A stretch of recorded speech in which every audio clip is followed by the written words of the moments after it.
안녕하십니까. 독신 임성관입니다. 채널 내용 열심히 보고 계시죠? 네.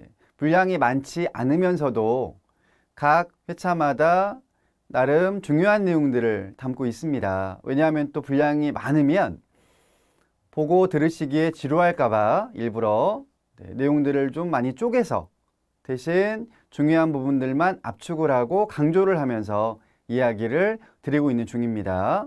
자, 이번 시간에는 미디어 리터러시로서의 독서라고 하는 주제로 이야기를 드려보려고 하는데, 제가 지난 회차에 독서와 읽기라고 하는 단어의 개념들을 설명을 하면서 미디어, 매체, 읽기, 현대인들이 더 많이 읽고 있다, 이런 이야기를 이미 드린 바가 있습니다. 그래서 이번 시간에는 미디어에 대해서 조금 더 설명을 해드리면 어떨까라고 생각을 하고 왔습니다.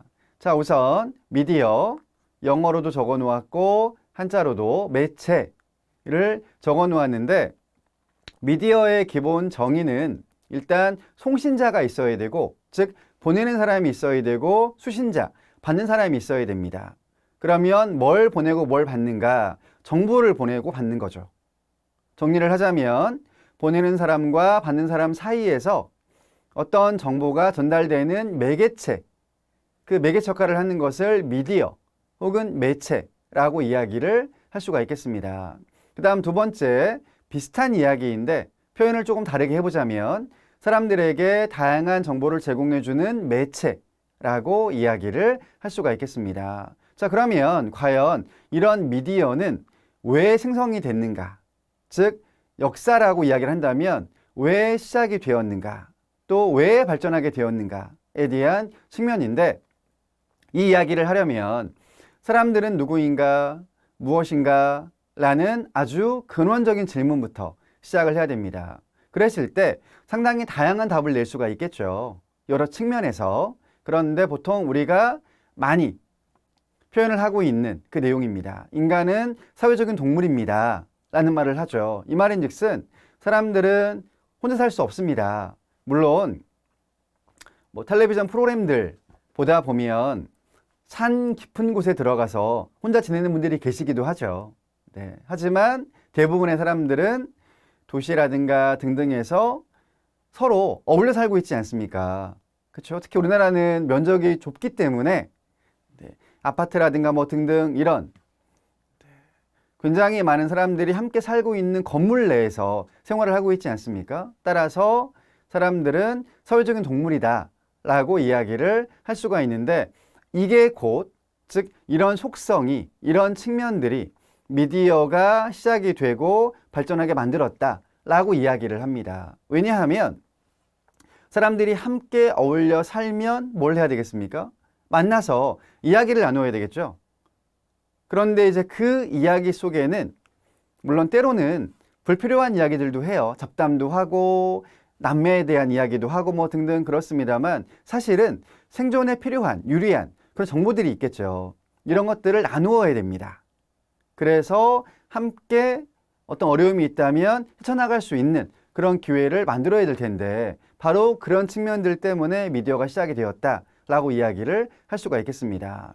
자, 발전 과정을 보면은 더 쉽게 이해를 할 수가 있을 텐데, 과거에는 우리가 지금 누리고 있는 이런 세상이 아니었죠. 즉, 다양한 미디어가 없었습니다. 따라서 만약에 나에게 중요한 정보가 있었습니다. 이를테면 어느 산에 어느 지점에 갔더니 거기에 우리가 맛있게 먹을 수 있는 열매가 달려있는 나무가 있더라 라는 그런 정보가 나에게 있습니다. 그런데 이것을 다른 사람에게도 알려주고 싶어요. 그럼 어떻게 해야 될까요? 직접 찾아가서 그 사람을 만나 이야기를 해야 되겠죠. 즉 구두로서 전달하는 것밖에 없다는 이야기입니다.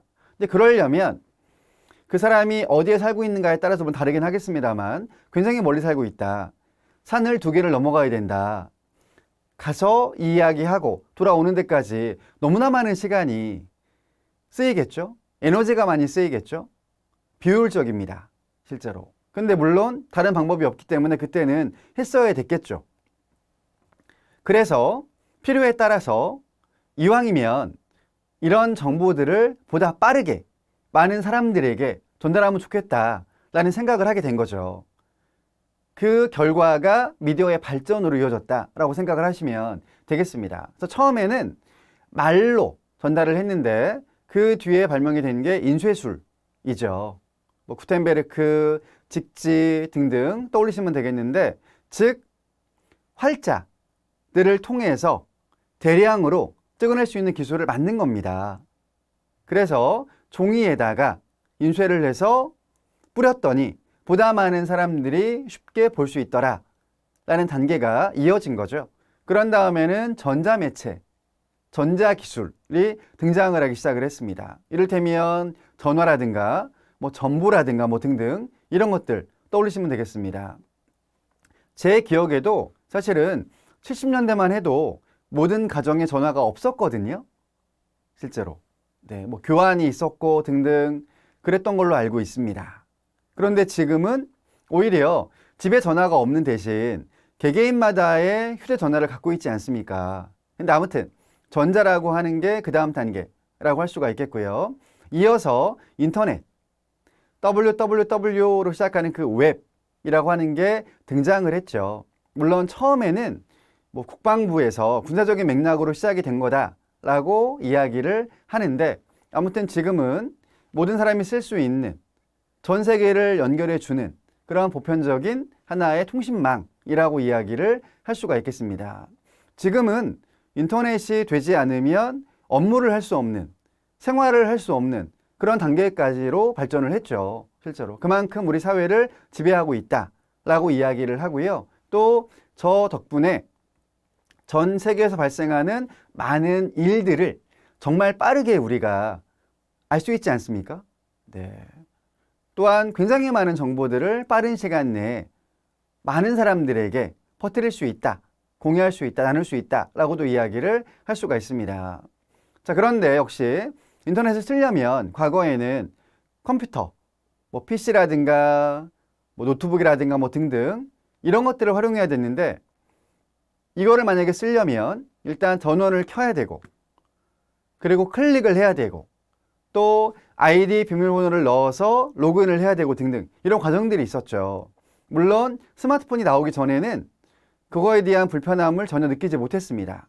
그런데 스마트폰이 나와서 거의 대부분의 사람들이 이거를 쓰기 시작을 하면서 역시 더 편리하니까, 늘 손안에 있으니까 한두 번만 누르면 바로 그 내용들을 볼 수가 있기 때문에 오히려 PC가 불편하다, 더 시간이 오래 걸린다 라고 하는 불만들이 나오기 시작을 했습니다. 그래서 아무튼 지금은 스마트폰을 통해서 인터넷 환경들도 쉽게 활용을 할 수 있는 그런 맥락이고, 그 다음에 이제 나아가서는 앞서 이야기 드렸던 전자는 물론이고 인쇄 이런 것들이 다 스마트폰 내에 들어와 있는 상황이죠. 그래서 스마트폰만을 가지고도 굉장히 많은 것들을 할 수 있는, 특히 굉장히 많은 정보들을 내가 얻을 수도 있고 동시에 퍼뜨릴 수도 있는 그런 상황까지 발전을 했다라고 이야기를 할 수가 있겠습니다. 자, 그렇다면 앞으로 미래는 다 예측을 할 수가 없겠습니다만, 지금의 스마트폰보다 훨씬 더 많은 양의 정보들을 더 빠르게, 더 많은 사람들에게 전달할 수 있는 무엇인가가 개발이 되겠죠. 네, 저도 근데 그것은 예측을 할 수 없습니다. 저는 그런 공학을 하는 사람이 아니기 때문에 전혀 모르겠는데, 어쨌든 그래도 정리를 해보자면 더 놀라운 기능, 기술 이런 것들이 나오지 않겠나라는 생각은 해볼 수가 있겠습니다. 자, 그 다음 또 아셔야 되는 개념이 한 가지가 있는데, 미디어와 함께 반드시 따라가는, 많은 분들이 언급을 하고 있는 그런 용어죠. 리터러시라고 하는 부분인데, 즉 미디어 리터러시라는 말들을 많이 쓰고 있습니다. 그 가운데에서 미디어는 앞서 이야기를 드렸으니까 이제 리터러시에 대한 부분만 이야기를 드려볼 텐데, 리터러시는 지식과 정보를 획득하고 이해할 수 있는 능력이라고 정의를 내리고 있고요. 다른 의미로 정의를 내려보자면 변화하는 사회에서의 적응이라든가 대처 능력, 이것도 리터러시라고 이야기를 하고 있습니다. 한자어로 바꾸면 문해라고 이야기를 하거든요. 그래서 과거에는 주로 한글을 읽고 쓸 수 있는 능력, 문해력이라고 이야기하지 않습니까? 거기에 국한을 시킬 수 있는 그런 단어였는데, 지금은 역시 워낙에 많은 미디어들, 매체들이 등장을 했기 때문에 각각의 그 미디어, 매체들을 읽고 이해해서 활용할 수 있는 능력, 그 전반을 미디어 리터러시 혹은 뭐 멀티미디어 리터러시 뭐 등등의 그런 말들로 설명을 하고 있는 중입니다. 자, 종합을 해서 미디어 리터러시에 대한 정의도 굉장히 많이 있는데 그 가운데에서 두 개의 정의만 가지고 왔습니다. 각각 이 정의를 정리하신 분들이 계시는데, 자, 먼저 이원태 외 연구자들께서는 미디어 리터러시를 뭐라고 정의를 내렸냐면 읽고 이해하는 능력, 자신의 사고를 표현하는 능력, 사회를 구성하는 다양한 구성원의 다양한 의견과 그 가치를 식별하는 동시에 다양한 사회를 구성하는 시민으로 소통하고 관계할 수 있는 능력 전반을 한마디로 미디어 리터러시다 라고 이야기를 하셨습니다. 자, 그 다음에 이어서 리빙스턴 이런 학자는 뭐라고 정의를 내리셨냐면 개인이 학습하고 표현하고 창의성을 발휘하고 공적인 네트워크를 형성하고 시민의 정체성을 가지고 참여하고 비판적으로 판단하는 것, 조금 더 범위를 넓혀서 이야기를 하셨는데 아무튼 이런 역량 전반을 한마디로 미디어 리터러시라고 이야기를 했습니다.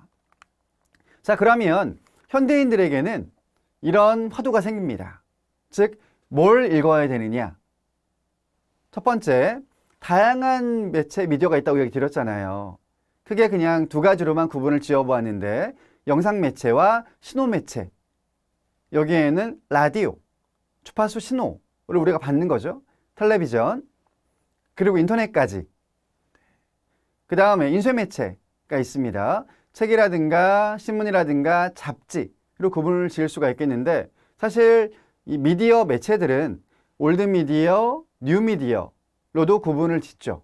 그리고 뭐 쿨 미디어, 한 미디어로도 구분을 짓는데 즉 얼마나 이 미디어가 많은 사람들에게 정보 전달을 빨리 할 수 있느냐 뭐 등등에 따른 구분이기도 하고요. 또 한 가지는 과거에 나온 것이냐 혹은 뭐 근래에 나온 것이냐에 대한 측면이라고 이야기를 할 수가 있겠는데 특히 올드와 뉴에 대한 구분은 점점 새롭게 나오는 것들이 빠르잖아요.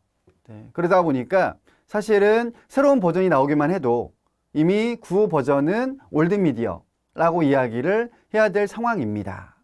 자, 아무튼 다양한 미디어들을 읽어야 된다라는 그런 맥락이 되겠고요.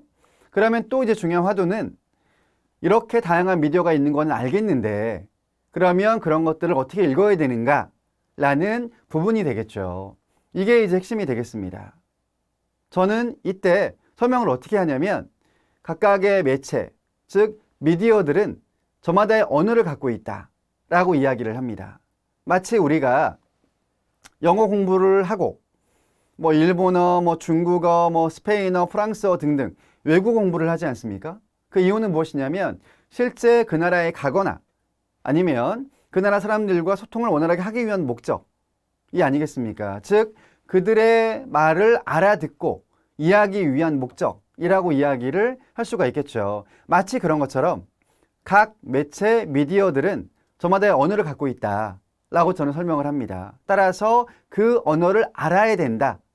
그래야 저 미디어들이 우리한테 어떤 이야기를 하고 있는지, 뭘 주고자 하는지 그 의미들을 제대로 파악할 수 있고 그렇게 또 이제 이해를 한 내용들을 내 삶에 적용을 시킬 수가 있다. 사회에 적용을 시킬 수가 있다라고 설명을 하고 있는 중입니다. 이런 내용들도 추후에 이야기를 드리겠습니다. 차근차근 기다리시면 되겠습니다. 여러분들은 그 사이에 구독, 좋아요, 알림 신청 눌러주시면 되겠고요. 역시 궁금하신 사항들 혹은 제안사항이 있으면 그 내용들은 댓글에다가 남겨주시면 확인 후 바로 응답을 드리겠습니다. 자, 오늘 내용은 여기까지입니다. 감사합니다.